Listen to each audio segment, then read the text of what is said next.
The first Zero pilot died without ever understanding how the sky had turned against him. He had been certain, utterly, dangerously certain. The bomber ahead was slow, scarred, already bleeding fuel. An old American brute limping across the Pacific, ripe for the kill. The formation closed with practiced grace, wings flashing in the sun, engines singing the song of inevitability. This was how victories were earned. This was how it always went. Then the bomber's tail came alive. Not wild spray. Not desperation. Short, controlled bursts, measured, intentional. The Zero shuddered as rounds tore through its frame. Fire bloomed. Metal unraveled. The fighter rolled once, then vanished into the vast blue below, leaving nothing but smoke and silence behind. Inside the bomber, Staff Sergeant Eli Walker tasted blood. It ran warm and metallic down his chin as the aircraft bucked violently beneath him. His left arm burned, numb and aflame at once, and he did not look at it. Pain had already told him what he needed to know. "Tail gunner, report," someone shouted through the intercom. Walker didn't answer. He was firing. The B-24 was an old machine, patched and weary from months of missions that had scraped too close to death. It had been heading home when the Zeros appeared, 4 of them, sleek and lethal, predators drawn by weakness. They came from above and behind, a textbook attack. They expected fear. They found a man who refused to give it to them. The turret shook as enemy rounds punched through the fuselage. Plexiglass exploded, shards slicing Walker's cheek. An engine somewhere screamed its pain. Somewhere else, a crewman prayed aloud. Walker clenched his jaw and tracked the second Zero as it flashed across his sights. His gloves were slick with blood, but his hands were steady. The guns roared. The Zero banked too late. Smoke poured from its engine as it limped away, wounded and spiraling toward the horizon. "Come on," Walker muttered, not pleading, not boasting. Just waiting. He had grown up on a Kansas farm, learned patience before anger, learned to breathe before pulling the trigger. That patience was still with him now. He let the third Zero commit fully, diving fast and straight, arrogance wrapped in speed. Walker fired. The sky erupted. Flame, debris, then nothing. Inside the bomber, warning lights flared. Voices overlapped in panic. The pilot fought the controls with white-knuckled determination as the aircraft shuddered under fresh damage. But Walker heard none of it. His world had narrowed to a circle of glass and fire.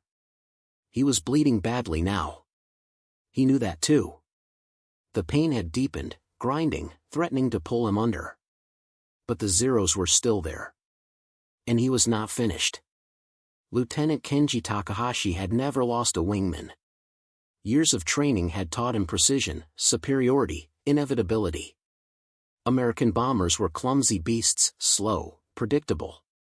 You struck cleanly, decisively, and they fell. But this bomber did not fall. He watched one fighter disintegrate in midair. Another trail smoke and break away. Confusion crept in, cold and unwelcome. "This is wrong," he thought. "Spread out," he ordered. "Attack from the sides."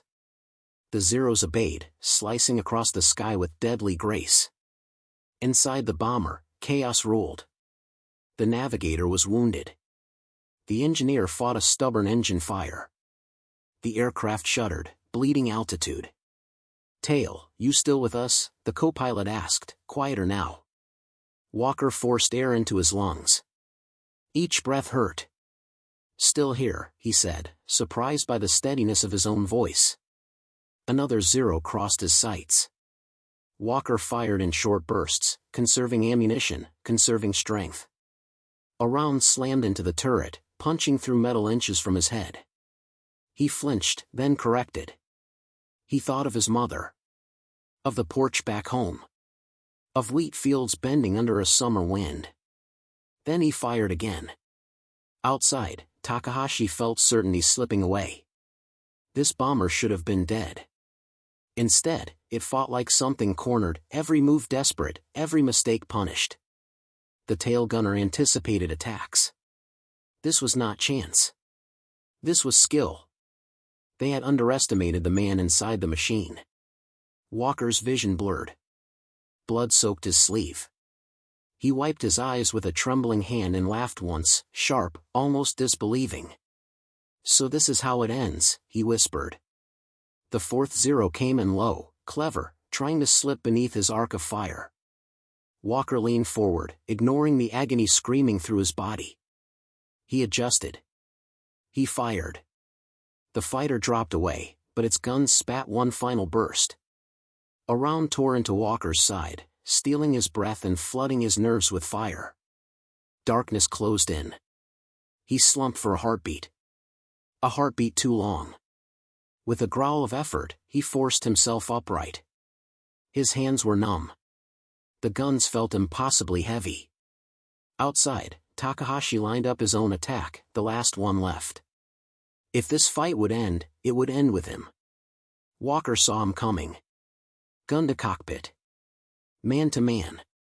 He squeezed the triggers. The guns clicked. Empty. Panic flickered, then vanished. Walker worked the feed with clumsy fingers, vision swimming. The zero closed in, guns flashing, the guns came alive again. The zero shattered. Takahashi never felt the impact. Silence followed, not peace, but absence. No tracers. No engines screaming nearby. Just sky. Walker sagged back, shaking, breath coming in ragged gasps. "Tail gunner," the pilot asked softly. "Still, here." The bomber limped onward. The landing blurred past Walker in fragments, hands pulling him free, boots dragging, medics shouting. He saw his crew, soot-streaked, bloodied, alive. "You did it," someone said. Walker shook his head. "We did." He spent weeks recovering.